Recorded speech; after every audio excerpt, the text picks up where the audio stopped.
Welcome to other video. यह Attack on Titan के final season के एपिसोड 10 का रिव्यू। तो जानते हैं क्या हुआ अटैक ऑन टाइटन के फाइनल सीजन के एपिसोड 10 में। तो उसकी शुरुआत में देख पाते हैं कि यहाँ एरन अपने आप से बातें कर रहा है शीशे में देखते हुए कि तुम्हें लड़ना पड़ेगा, तुम्हें लड़ना पड़ेगा। जहान जी उसे ऐसा करते हुए देखती है और उससे बात करने हुए यहाँ पर आई है, लेकिन वो उससे बात नहीं करना चाहता। अब जब हैन जी उससे पूछ लेती है कि क्या तुम सच में हिस्टोरिया की लाइफ को रिस्क में नहीं डालना चाहते, मतलब कि सच में तुम ऐसा कुछ नहीं करोगे कभी भी। तो इसके बाद आता है इंट्रो, जहां बढ़ते हैं स्टोरी के अगले फेज में, मतलब पास्ट में, जैन के मर्लिन ट्रूज वाले साथी देखना चाहते हैं एरन को, और इन्हें सिर्फ उसके दर्शन ही मिलेंगे, बाकी चीजें नहीं, और वो भी आखिरी दर्शन। अब इसके अलावा ये लोग मिलते हैं एक ऐसे देश से जो एक लौता ऐसा देश है जो पैराडाइज आइलैंड वालों की मदद करना चाहता है, जहां उनकी तरफ से आई है कियोमी अजुमाबितो, जो दिखाती है एक निशान जिससे वाकिफ है काफी हद तक मिकासा। जो निशान उसके हाथ में दिया गया है, जो उसकी मॉम ने किसी को भी दिखाने से मना किया था, जो निशान इनके लोगों और किंग फ्रीड्स के बीच की दोस्ती को दिखाता है, जहाँ मिकासा इनके कंट्री की एक आखिरी डिसेंडेंट या वारिस है, जो उन दोनों देश की दोस्ती को दिखाता है। जहाँ ये काफी विवादित टॉपिक है कि हिजुरो पे विश्वास किया जाए या नहीं, या फिर क्या किया जाए। तो इनकी मीटिंग शुरू होती है, जहाँ पे ये लोग मिल चुके थे जेके जेगर से, सिर्फ मिकासा से मिलने की उम्मीद को लेकर, मतलब उनके डिसेंडेंट से मिलने की उम्मीद को लेकर। जहाँ वो इस मीटिंग में उन्हें दिखाता है 3D गेयर मैन्यूवर, जो काम आते हैं टाइटन को मारने की, जिसकी बनावट में ज़्यादा कुछ खास नहीं है, लेकिन इसके अंदर यूज़ होता है एक ऐसा फ्यूल जो सिर्फ पैराडाइज आइलैंड में पाया जाता है, और वो है आइस बर्स्ट स्टोन। अब जो इसके बाद बात करते हैं अपनी इंडस्ट्री के बारे में, जो कि शायद जेके जिगर का अटेंशन खींच रहा है, और बेसिकली यहाँ पर वो उम्मीद में आइस बर्स्ट क्रिस्टल को लेकर, जहाँ शायद मिकासा एक एक्सक्यूज उनके लिए, मतलब करीबीपन दिखाने के लिए, मतलब कुछ तो लो चल पड़ा है। अब इसके अलावा बात करते हैं जेके जेगर के प्लान्स के बारे में, जो कि उसने बेसिकली यहाँ क्रिएट की है, जिससे ये लोग पूरी तरह से इंडिपेंडेंट है, मतलब उससे बंधे हुए नहीं है। जहाँ ये 3 स्टेप में काम करता है। पहला, आज़ादी एक्सपेरिमेंटल एक्टिवेशन पे। दूसरा, हिजरो की इन्वॉल्वमेंट, जिससे इनकी मिलिट्री दुनिया के बाकी मिलिट्री की तरह मुकाबला कर सके। और तीसरा, जो इन्वॉल्व है 20 टन शक्तियाँ एक रॉयल ब्लड वाले बंदे को देना, और अपनी 13 साल की ज़िंदगी में उससे बच्चे करवाना, जितने ज़्यादा वो कर सकता है उतने, जो ये सर्कल कभी नहीं रोक सकता। मतलब इसके बाद इन्हें और लोग चाहिए होंगे अगर ये चीज़ सक्सेसफुल नहीं हुई तो, ताकि बाकी लोग भी इसमें अपना पार्ट ले सकें और इस सब को सही कर सकें, मतलब अगले जनरेशन को भी बलि चढ़ा देना अपनी गलती को सुधारने के लिए। अब जिससे बिल्कुल भी एग्री नहीं करता एरन, मतलब पहले उसने हमारे लोगों को मारा, अब उसकी बात मानकर हम अपने बच्चों की बलि चढ़ा देंगे आगे चलकर, ताकि बस ये चीज़ें चलती रहे, जो एरन नहीं मानता।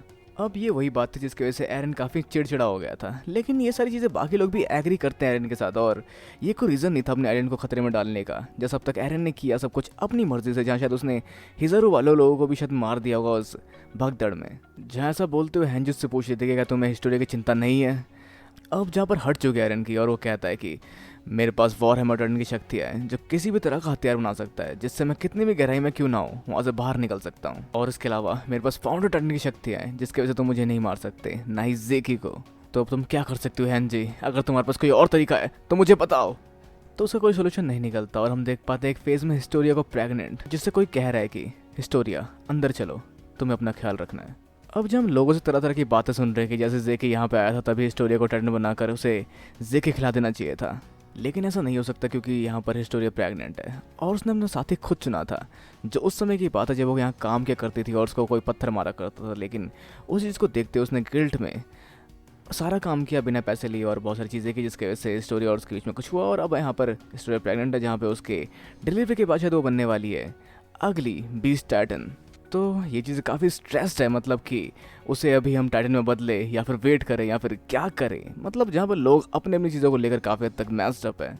तो अब इसके अलावा हम जाते हैं दोबारा पास्ट में, जहाँ पर हम देख पाते हैं सारे टाइटन वॉरियर्स को रेल की पटरी पर काम करते हुए, जहाँ पे ये आइडिया था एरन का, ताकि इन लोगों की मसल्स बिल्ड हो और इस मेहनत से उनको काफ़ी फ़ायदा हो ट्रेनिंग करते हुए। और इसके अलावा यहाँ पे लीवाई आता है, जो इनकी हाइट से काफ़ी हद तक परेशान है, मतलब तुम काफ़ी ज़्यादा बढ़ चुके हो।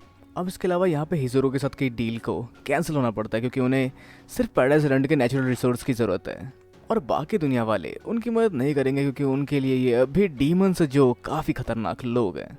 तो इनके पास हिस्टोरिया को दाव पे लगाने के अलावा और कोई चारा नहीं है। तो वो लोग इन्हें डीमन समझते क्योंकि वो लोग उनसे कभी नहीं मिले और ये लोग भी उनसे कभी नहीं मिले, तो क्यों ना एक मीटिंग अरेंज की जाए जहाँ पे ये उन लोगों से मिलेंगे। तो इसके अलावा यहाँ पर एक सोच चलती है कि किसको अगला फाउंडर टाइटन बनाया जाए यहाँ पर, जहाँ पे एरन के सारे दोस्त ही हामी भर देते हैं इसके लिए, क्योंकि वो लोग एक दूसरे को मरते हुए नहीं देखना चाहते। जहाँ पे वो कहते हैं तुम नहीं मैं बनूंगा, तुम नहीं मैं बनूंगा, जहाँ एरन कहता है कि तुम में से कोई नहीं बनेगा क्योंकि मैं तुम सबकी केयर करता हूँ। तो कल की इस केयर ने इनको आज की जिस चिंता में डाल दिया, जहाँ एरन काफी बदल चुका है पहले की तुलना में, जिसको लेकर उसके टीममेट सोच रहे हैं कि आगे क्या किया जाए, कि एरन का साथ दिया जाए या फिर क्या करें, और आगे क्या होगा जब एरन और जेके मिलेंगे। जहाँ वो इस चीज़ को लेकर बात करते हैं कि एरन इनकी केयर करता है, लेकिन ये लोग कहते हैं शायद ऐसा नहीं है। जहाँ मिकासन को क्लेरिफाई करते हैं कि हो सकता है कि एरन हमारी बहुत ज़्यादा केयर करता है, इसलिए उसने हमें काफ़ी सारी चीज़ों से दूर रखा। पर जीन कहता है अगर ऐसा था तो उसने हमें फ्रंट लाइन में क्यों लड़ने दिया। जहाँ मिकासा कहते हैं कि यहाँ पर शायद उसे हमारे पर भरोसा था। तो ओवरऑल सारे एक्शन जो अब तक एरन ने यहाँ पर लिए और जो भी चीज़ें हुई, वो सिर्फ दो चीज़ों को लेकर बात हो रही है कि क्या एरन का साथ दिया जाए या फिर नहीं। जहाँ आर्मिन कहता है कि मुझे और मिकासा को एक बार बात करनी है एरन से, और अगर उसने अपनी सारी बातें बताई तो ठीक है, नहीं तो फिर हमें सीरम का इस्तेमाल करके एरन को किसी और को खिला के फाउंडर टाइटन की शक्ति किसी और को देनी पड़ सकती है। जहाँ पर आर्मिन बिल्कुल बॉयस नहीं लग रहा, जिसने सबसे सही डिसीजन शायद यहाँ पर लिया है। और यहाँ पर लीवाई ने जरा गड़ा है बैठे हुए जेके के ऊपर। तो देखते हैं क्या हो सकता है अटैक ऑन टाइटन के एपिसोड 11 में इसके प्रीव्यू के साथ। तो उसके प्रीव्यू में देख पाते हैं कि गैबी और फैल्को जेल तोड़ के भाग चुके हैं, जहाँ पे उसके बाहर की दुनिया के बारे में और जगह के बारे में कोई अंदाज़ा नहीं है, लेकिन उस डीमन से लड़ने के लिए अपनी उम्मीद बचाए हुए हैं जिससे ये नफरत करते हैं। मतलब यहाँ एरन की बात हो रही है। और इस बीच शायद किसी को मिलेंगे जहाँ पे वो इसकी केयर इनकी केयर करेंगे, और शायद काफ़ी सारी चीज़ें यहाँ मिक्स फीलिंग होने वाली है पैराडाइज आइलैंड के डीमन के बारे में इन लोगों की, मतलब फैल्को और गैबी की। तो देखते हैं ओवरऑल क्या होता है एपिसोड 11 में और क्या होता है बेसिकली आगे, क्योंकि यहाँ बहुत सारी चीज़ें और भी होने वाली है जहाँ पे ये लोग जेके को आगे चल के यूज़ करने वाले हैं या फिर जेके से कुछ बातें करने वाले हैं। तो देखते हैं क्या होता है अटैक ऑन टाइटन के फाइनल सीजन के एपिसोड 11 में। तो वैसे अब आप क्या सोचते हैं क्या हो सकता है अटैक ऑन टाइटन के फाइनल सीजन के एपिसोड 11 में? अपने विचार हमें नीचे कमेंट बॉक्स में बिल्कुल ना वीडियो को लाइक शेयर और सब्सक्राइब करना भी बिल्कुल ना भूलें। तो के लिए मिलते हैं अगली वीडियो में। Sayonara and have a nice day.